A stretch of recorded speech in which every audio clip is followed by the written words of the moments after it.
Today we're going to go over a filters question that might present itself on an exam, or a question very similar to this one you might see on an exam. And beyond the confines of exam content, it's also helpful to understand how various filter settings are going to affect the waveforms that we see on the EEG page. So for today's question, we're going to ask, by decreasing the high frequency filter from 70 Hertz to 30 Hertz, will this significantly attenuate a 20 Hertz wave? All right, so we're going to take our high filter. We're going to start with the 70 Hertz filter setting, and we're going to end with a 30 Hertz filter setting.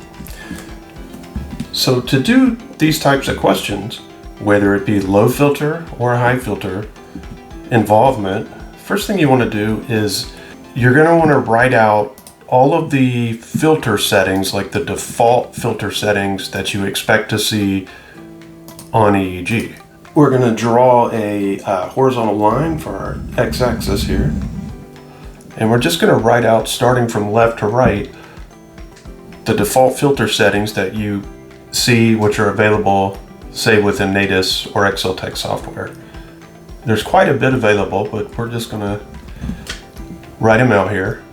So 0.01 Hertz, 0.05 Hertz, 0.1 Hertz, 0.16 Hertz, 0.3 Hertz, 0.5 Hertz, 0.7 Hertz, 1 Hertz, 2 Hertz, 3 Hertz, and 5 Hertz. These are all the low filter settings. For the high filter settings, we're going to do 5 is repeated.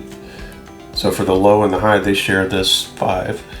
So we'll just do 15 Hertz for the high. We'll go to 30, 50, and 70. I don't have to write out every single one, but a good spectrum of the filter settings. So this is going to indicate two things. It's going to indicate the spectrum of EEG frequencies and how filters are going to affect those particular frequencies.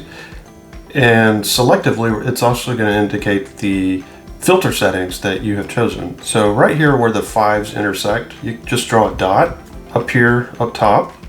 And then first we're going to draw a line connecting to our low filter setting. So our default filter setting is 1, so we'll draw it there. And our initial high filter setting is 70, right? So, but we're going to change that. We're going to change that to 30. So we're going to draw a line here. Okay, and as you can see, what we formed here is a triangle. So this was the original setting. We'll cross this out. So any frequencies within this triangle are going to be protected from the effects of the filters. Any frequencies with respect to the high filter, beginning at 30 Hertz, where the line intersects the horizontal axis here, is going to be significantly attenuated. Any frequencies with respect to the low filter, beginning at 1 Hertz, where the low filter setting intersects, and slower waves are going to be significantly attenuated. And as you move further away, there's more attenuation. And that's the same over here. As you move further and faster to faster frequencies, they're going to be more attenuated. Okay, so we asked about how decreasing the high frequency filter from 70 to 30 would affect a hypothetical 20 Hertz wave. So let's find 20 Hertz on our horizontal axis. And 20 Hertz is going to be about right here. So it's within the protective expanse of the protective triangle, right? Anything 30 Hertz and greater is going to be significantly attenuated, but any frequencies less than 30 Hertz are not going to be significantly attenuated. So a 20 Hertz wave will not be significantly attenuated by decreasing the high filter from 70 to 30 Hertz.